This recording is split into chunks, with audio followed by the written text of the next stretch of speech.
Hi, I'm Blair, and I'm about to tell you a crazy story. Before we continue, please like and subscribe to MSA. Growing up, my parents fought constantly over money. Dad was a struggling sculptor, and Mom, who was a waitress, cursed the day she met him because we constantly had money problems. She always said dropping out of school was her biggest mistake, so she made sure I studied hard. That's how I earned a full scholarship to one of the city's top schools. But my true passion was painting. I fell in love with it at 5, taught myself through YouTube, and by 13, I was winning major school competitions. Dad was proud, but Mom didn't like it one bit. Art's a hobby, Blair. You can't make a career out of it. Definitely not a successful one. It was my dream to become a world-famous artist. Well, mine and my best friend Ashley. She was an artist just like me, and we've been best friends since middle school. Ashley was rich, so she got to go to amazing art classes and shared everything she'd learned with me. And whenever my parents argued, I'd sneak over to her mansion.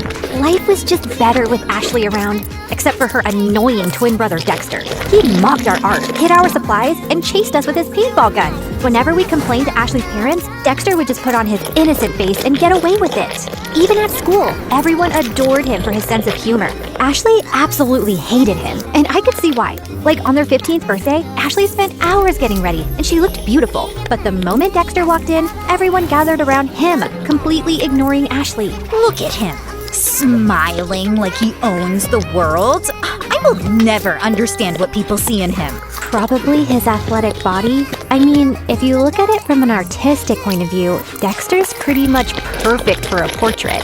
What? I mean, so what if he's good looking? You've got a great personality.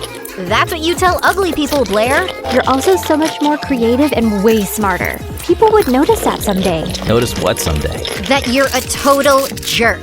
Aw, are you jealous because no one's paying you attention? Go away, Dex. It's her birthday too. Don't make things worse. Fine, I'm sorry. Here, I got you a flower, little sis. Happy birthday. But as soon as Ashley took it, the flower squirted water all over her face, ruining her makeup, and Dexter ran away laughing.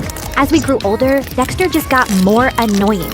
At 17, he joined the football team, became the most popular guy in school, and a serial heartbreaker. Every day, some girl would be crying over him, and it was nauseating.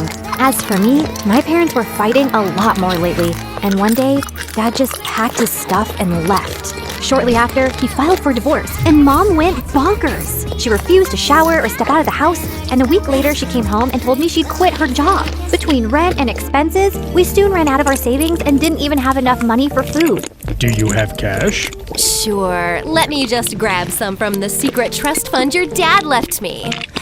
No, I don't have cash, you moron. Just run the card again. I've already tried 3 times. It's not working. Pay or leave. Mom just started yelling at the cashier like a madwoman. He called security, but as they approached, Mom grabbed a bunch of stuff and bolted in the other direction. She went round and round in circles before the security guys finally caught her and dragged her out. Since Mom was acting all kinds of crazy, I took up a part-time job at a cafe to help out. But between work and school, my life was miserable, and Ashley wasn't helping. What do you mean you're not coming for the concert? We booked this months ago. Things were different back then. Now I have to work. This months ago. Things were different back then. Now I have to work. Ask someone to cover your shift. We're short-staffed, and I need the money. But Hank's gonna be there, and I need your help talking to him. You're not getting out of this. Ashley kept pushing me, but I kept refusing, and eventually, she gave up. The next morning, she told me Hank had asked her out, and I was happy for her. College applications were looming, and I desperately wanted to get into NYU's art program, where Ashley was applying to. It was expensive, and I needed a strong portfolio for a scholarship. I couldn't risk my mom finding out, so I stayed late after my shifts at the cafe to work on my portfolio. One day, while I was heading back home, it started raining heavily. It was already late, so I couldn't get the bus, and was waiting for a cab when someone walked up to me with an umbrella. Dexter, what are you doing here? I was just across the road running some errands, and by errands I mean dates that didn't go too well. Anyway, I saw and I thought I'd help. Dexter led me to his car, and on our way we got talking. He asked me how I was doing, and I don't know why I ended up telling him everything about Mom and how things were really tough at home. Ashley told me about your parents' divorce, but I didn't know things were so bad. If you need anyone to talk to, I'm here. Something about the way he said it made my heart melt. And after that day, Dexter and I got closer. He would wait for me at the cafe and then walk me home. We'd debate over classic movies, argue over music, and bond over our favorite MSA videos. The more time we spent together, the more I saw a different side of Dexter. One that was kind, funny, and surprisingly thoughtful. And before long, I started having feelings for him. You know, I've always had a bit of a crush on you. Really? Why? You're kind, beautiful, smart, creative, and you're probably the toughest person I know. Wow, thanks. I always thought you're kind of annoying. Gee, thanks. What a compliment. Let me finish. But now I think you're the only person who gets me. You've shown me what it's like to really connect with someone, Dex. I guess what I'm saying is... That you like me? I like you too. And then Dexter kissed me, and it was perfect. I wasn't sure how Ashley would take it, but before we can even gather the courage to tell her, we found her crying in the school garden the next day. Hank dumped me. He says my nostrils are too big and that my face reminds him of his dead cat. What kind of reason is that? The kind that's a lie. Hank's a total player. Why would you ever fall for him, you dumb... Ow! I mean, I'm sorry you're hurting, but don't weep over that idiot. You're stronger than that. Be a man, woman, girl. Be a girl. Did you hit your head or something? Why are you even talking to me? Blair, I need a hug. The next few days were a mess. Ashley was hung up on Hank and dragged me along for endless shopping sprees and salon visits to distract herself, and I didn't think it was a good time to tell her about me and Dex, who I wasn't even getting to spend any time with. She was also home all the time, so Dexter started sneaking into my room late at night. This is not fair. You're totally ignoring me. I know, but she's miserable, and she needs me. Hey, Hen, remember when you needed her, but she was too busy falling in love? Anyway, my football team's having a party tomorrow night, and I'd love for you to come. It's low-key, just close friends. How close are we talking? Close enough to do this. Dexter leaned in to kiss me, but before he could, someone knocked on my door. Ashley! He hid under the bed as I opened the door. Who are you talking to? No one. I was just humming to myself. La la la. See? You tell me. What's up? No time long see. You're being weird. Anywho, I need your help. I've heard the football team is having a party tomorrow, and Hank's gonna be there. I need him to know that I've moved on, and this party is perfect for that. I have the invites. You're coming with me. No excuses. But I have to work on my portfolio. I promise I'll help you after the party. Please say yes. Ashley looked desperate that I couldn't refuse. Dexter was furious, though. He didn't answer my calls or reply to my texts. Even at the party, he ignored me. But I could see he kept looking my way. Ashley had hired some guy to be her fake boyfriend, so she left for the dance floor with him while I waited for Dexter. I was near the pool when I almost slipped, but someone held on to me. Careful there, sweet cakes. You'll hurt yourself. Blair, right? I'm Hank. I know. Great! Then let's skip the introductions and dance. I don't want to. Come on! She said no. I turned around and saw Dexter looking furious. And who are you? Her boyfriend? Yes, now back off. Or what? You'll hit me, pretty boy? You bet I will. Dexter punched Hank right in his face and he stumbled backward. Hank charged at Dexter and the two got into a fight. Everyone gathered around and I caught sight of Ashley's face in the crowd. She looked furious. I ran over to her, but I slipped and fell in the pool. I don't remember much after that, but when I opened my eyes, I was in a room with Dexter and Ashley staring at me. What happened? You passed out. You don't know how to swim? I didn't exactly grow up with a pool in my backyard, so no, I don't. You're bleeding. That's no big deal. Yeah, no big deal. Just like it's not a big deal to hide from your best friend that you're dating her idiot brother. How could you not tell me? I don't know, okay? I freaked out. You've always hated Dexter, and then you'd just broken up with Hank, so I didn't want to rub my relationship in your face. You don't have to treat me like I'm a child who doesn't have a handle on her emotions. Anyway, you've chosen Dexter. Although I can't understand why him out of all the boys on the planet. But you did, and you're my best friend. So I'll accept it on one condition. Never, never make out in front of me, or I'll projectile vomit all over you. Deal? Deal. After that, things went smoothly. Dexter and I could now date openly, which made me really popular. One of his friends asked me to create a portrait for her dad. He loved it so much that he gave me a lot of commissioned work. Soon, I was making enough to quit my job at the cafe, and life became a lot easier. I even finished my art portfolio and was working on some last-minute changes one night when Mom barged in. You're applying to an art college? Why didn't you tell me? Who told you? Doesn't matter. Have you forgotten how much we've struggled because of Dad? And who will even pay for this college? I don't have that kind of money. I'll get a scholarship, Mom. I made a portfolio. Look. No, art school is too expensive and not worth it. You'll join a community college and stay close to me. Now give me that. Mom snatched the portfolio from me and left. I followed her, but she locked herself in her room. No matter how much I begged, she wouldn't open the door. Mom didn't get out of her room the whole day, and since submission was only 2 days away, I had no choice but to give up on my dream. I was talking to Ashley and Dexter about it when he came up with a brilliant idea. Dad knows the dean personally. How about I talk to him and get you a personal interview? And we can ask my friend whose dad bought paintings from you to let us borrow them. It could be your portfolio. That'll work. It should. I'm not letting you give up on your dreams, Blair. What about Mom? She just has to make peace with it. I know you love her, but what she's asking of you is not fair. She's acting like the kid in this relationship. The interview was scheduled for 2 days later, and I spent every second preparing. On the big day, I felt really confident, but as I was on my way, I got a call from the admissions office saying that my interview was canceled. Apparently, I had called and canceled my interview, claiming my mom was unwell, even sending medical reports as proof and withdrawing my application because I needed to take care of her. I tried telling them so many times that it wasn't me, but they just cut the call. I had no idea how Mom had found out about my interview, but I was furious that she'd done this. I went back home to confront her, but to my shock, I found her passed out on the floor. I called 911 and immediately rushed her to the hospital. On my way, I messaged Dad, and by the time we reached, he was already there. And what he told me next shocked me. A month ago, your mom fainted at work and was diagnosed with a rare heart disease. She needs a transplant, but since she couldn't afford it, she turned to me for help. But why didn't you tell me? We're trying to arrange money, and we wanted to wait till then to tell you. She didn't want to worry you. And here I thought she was lying when she submitted those documents. What documents? I explained about NYU and my interview with the dean. I don't think your mom's behind this. She was skeptical, but after seeing your portfolio, she was impressed. She told me she was changing her mind about you pursuing an art degree. I thought she threw my portfolio away. No, sweetie.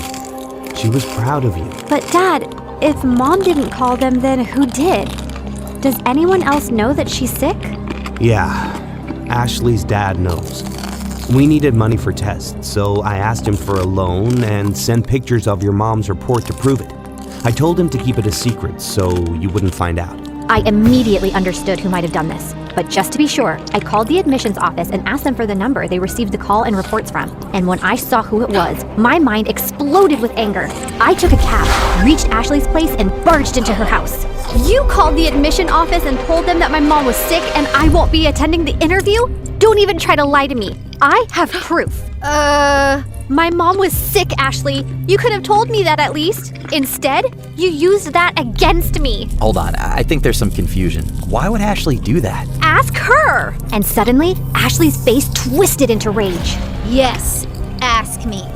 Ask me why I'd go out of my way to make your life miserable, Blair. It's 'cause I hate you. There, I said it. I hate you. First, you were my best friend, and you chose to date the person I hate most, my doofus brother. It was bad enough my parents always chose him over me, but even you? Also, I couldn't stand how perfect your life was. You have a football jock boyfriend. Everybody loves your art. Everybody loves everything about you. Heck, even the boy I likes you more. I didn't want to go to college and be second to you again. So I told your mom about your art school plans, hoping she'd stop you. And when she failed, I used the pictures and did what I had to. I can't believe I trusted you. I thought you were my best friend. How can you do this to me? You've shattered everything we had. I never want to see you again. We're done. Don't think I'll cry over it. I'm going to NYU, Blair. I'll make new friends. You disgust me. Whatever. I never saw Ashley's face again, and Dexter told me that his parents heard her entire confession and ended up grounding her big time. She didn't even get through NYU, but I did, thanks to Dexter's dad who got me a second interview. Mom stayed in the hospital for a few more weeks before coming home. A month later, we found a donor. It was tough to get the money for the surgery, but we managed, and Mom made a full recovery. Today is my first day in college, and I couldn't be happier.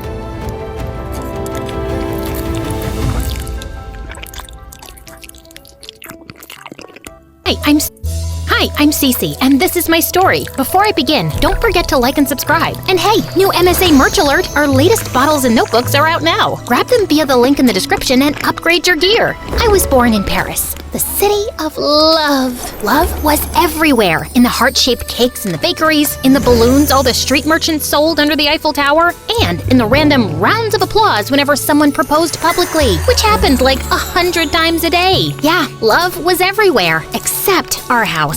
My earliest memories are of my parents fighting over the tiniest things, and of Lola, my sister who was 7 years older, distracting me. I got you new furniture for your dollhouse. Let's rearrange it in my room. Why are Mom and Dad yelling? Are they gonna be okay? Of course they'll be okay. Parents fight. This is normal. Don't worry. It didn't feel normal. It felt like my whole world was going to crumble down. And the only stable thing around me was Lola. When our parents eventually divorced, Mom moved to Italy to become an opera singer, and Dad soon realized his mistake and spiraled. He locked himself up in their room, and we rarely saw him. From that moment onwards, Lola became my unofficial parent.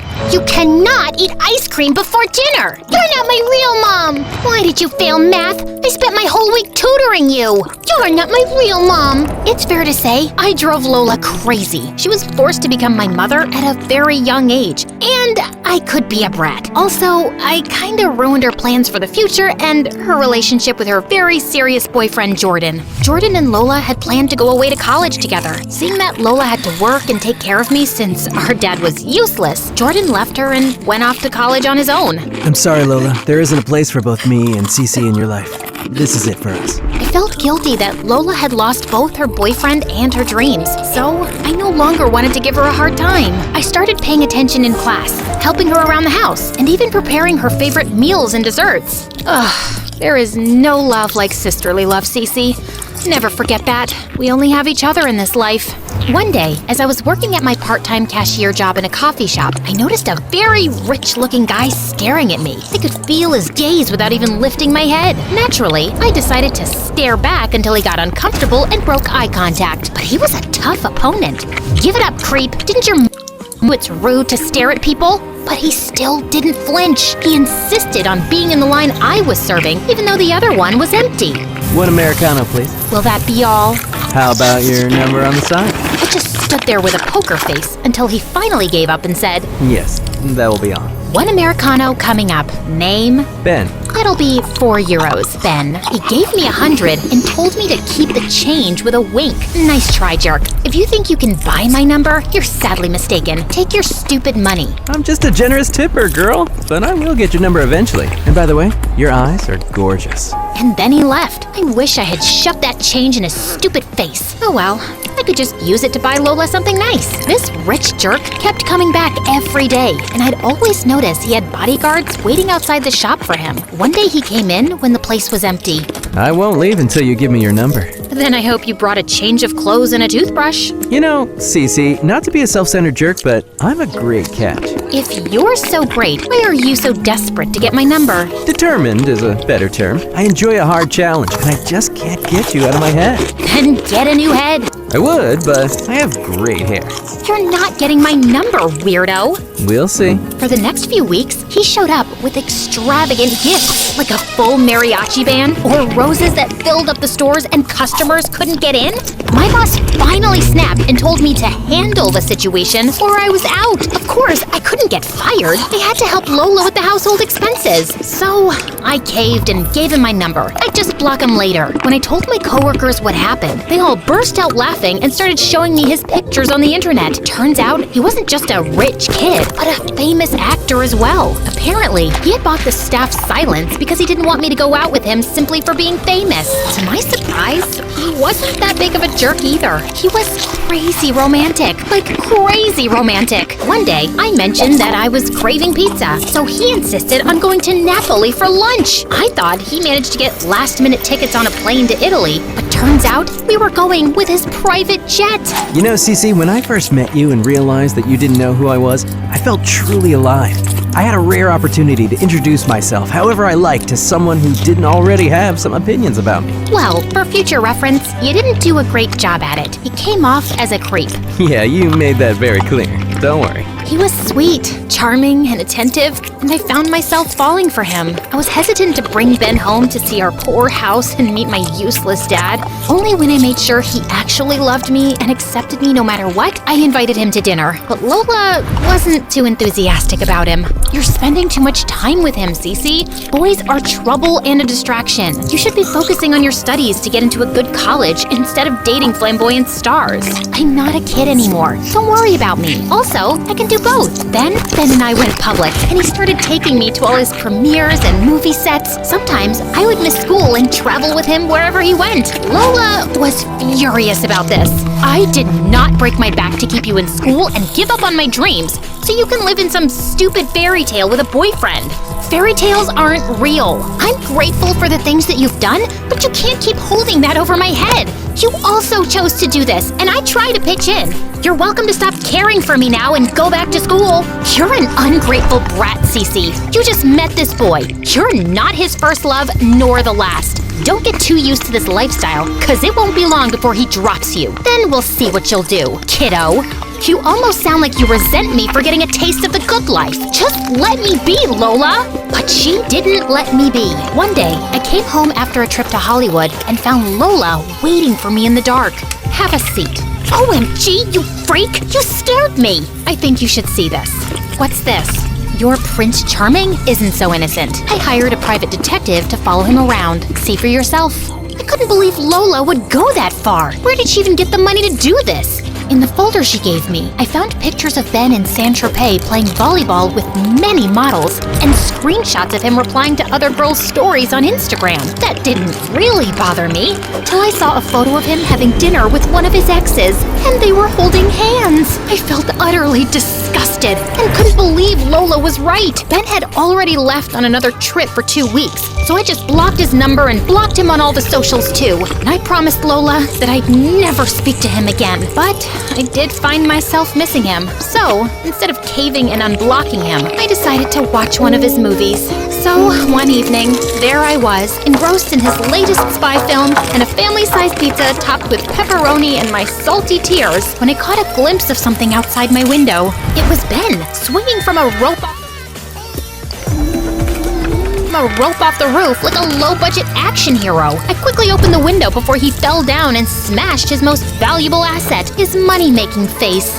What are you doing? Well, it was impossible to reach you by any normal means, and Lola wouldn't let me in, so I thought I could swing outside your window until you tell me what's wrong. Do you think I'm stupid? Do you think I wouldn't know about your affairs? What the? You heard me. I know all about Saint-Tropez and your DMs with other girls, and the dinner with your ex. I showed him the pictures, and to my surprise, he burst out laughing and tussled my hair. You dummy, you. Well, first, these so-called models are my cousins. Gross. I can't help it if we're all a good-looking bunch. Secondly, these DMs are made by a very famous fake account. Everyone on Earth knows this person is acting like me. How did you even miss this? Okay, fine. But what about the dinner? How are you going to justify that? Well, now that's embarrassing. I got an anonymous call telling me that this big-time director wanted to meet me to discuss his upcoming superhero franchise, for which he wanted to cast me. I smelled something fishy because the call didn't come through my manager, but I was too afraid to miss the opportunity, so I went. There I found my ex, who had received the exact same call. It was obviously some kind of stupid setup, but there wasn't even any paparazzi around that we could see. And here I'm holding her hand because she's telling me her cat died. I didn't bring this meeting up because it wasn't anything important. Do you honestly think I believe that? Yes. Do you know why? I voice recorded all my calls and meetings, so here you go. Oh man, he humbled me quickly and left me speechless. I hated being proved wrong. But where did you get these pictures? Did you hire someone to stalk me? Don't flatter yourself. They were thrown my way. Don't think for a minute that I'm obsessed with you. Cece, baby, it's too late. I've seen you eat that pizza with snot and tears crying over me. I hit him with the cushion as he laughed, then he hugged me. The next morning, I told Lola everything, but she wasn't relieved or happy. And you believe him? You're so naive, Cece. Well, I know him more than you or your private detective. He's an honest guy who loves and spoils me. Can't you just be happy for me? You're my sister. Is that too much to expect? Lola looked at me and then sighed. You're right. I suppose I can give him a chance. I was only trying to protect you. He seems too good to be true. I know, but maybe I lucked out and he doesn't have any skeletons in his closet? Yeah, maybe. But just as I thought everything was on track, it all exploded in my face. One morning, as I was watching the news, I saw a picture of Ben's father shaking hands with some thug. In the latest Hollywood drama, the famous businessman, also known as Ben's father, is allegedly smuggling illegal goods and accepting bribes. Does this mark the fall of his empire and possibly Ben's reputation and career too? As I watched in horror, I suddenly noticed Lola standing behind the couch, a huge, evil smirk on her face, and the realization washed over me. Lola was somehow behind this. Lola! My scream shook the house, and I turned around to pounce on her. Even Dad, who hadn't come out of his room in ages, came out running as we rolled around on the floor. How dare you humiliate Ben and his family like that? What did you do? Just use some AI-generated images. Ow! Calm down, will you? I'm doing what's best for you. This is what's best for me? Ruining my relationship and someone's life? How could you do that? Ben was nothing but nice to you. I've been nothing but nice to you. What is your problem? And then Lola's face twisted with rage. My problem is you thinking you deserve to go off and live your fairy tale life with your stupid, perfect boyfriend when I gave up everything for you. So what? I should just live here and take care of our useless dad after giving up on my boyfriend and my dreams? And it was all for you. Finally, the truth comes out. You jealous, horrible dinosaur. I slapped her hard. You selfish, ungrateful pig. Our epic slap showdown kept going until our palms were sore and Dad finally intervened. I stormed off and shut myself up in my room. How could I tell Ben my sister ruined his family's reputation? I tried calling him to see how he was taking it, but I couldn't reach him or anyone from his family or managers. He just disappeared from the face of the earth. I joined my dad in despair and didn't leave my room when Lola was in the house. And I certainly didn't leave the house. One night, as I was watching one of Ben's films, I heard loud knocks on the door and police sirens outside. Dad and I got out of our rooms quickly, only to find the police taking Lola away. You're being detained on suspicion of defamation through made-up evidence. You have the right to remain silent. Lola, I swear, I had nothing to do with this. I know, Cece, I did. Lola turned herself in? But why? I rushed to prison after her and waited until I managed to see her. Why did you do that? I couldn't bear seeing you so miserable. I already lost Mom and Dad, and I can't stand the thought of losing you too. I was afraid you'd go off with your prince one day, and I'd be alone and miserable, and I got really jealous and selfish. Ben made you happy, and you deserve that. Now that it's public his father was framed, I'm sure he'll turn up again. I was speechless. I believed Lola regretted what she'd done, but she had to pay the price for it now. And Ben would get to hear that it was Cece behind everything and would make sure he stayed away from me forever. But one day, as I was leaving the police station after visiting Lola, I bumped into Ben. I thought I'd never see you again. My family and I were advised to stay low and not to talk to anyone till the matter was cleared up. Now I'm here to pay Lola's bail, and we're dropping all charges against her. What? Why would you do that? Because she turned herself in, so she obviously regrets it. And because I love you, and she's your sister. And because I'm confident that I can win her over too. I wore you down, didn't I? You sure did. And I love you too.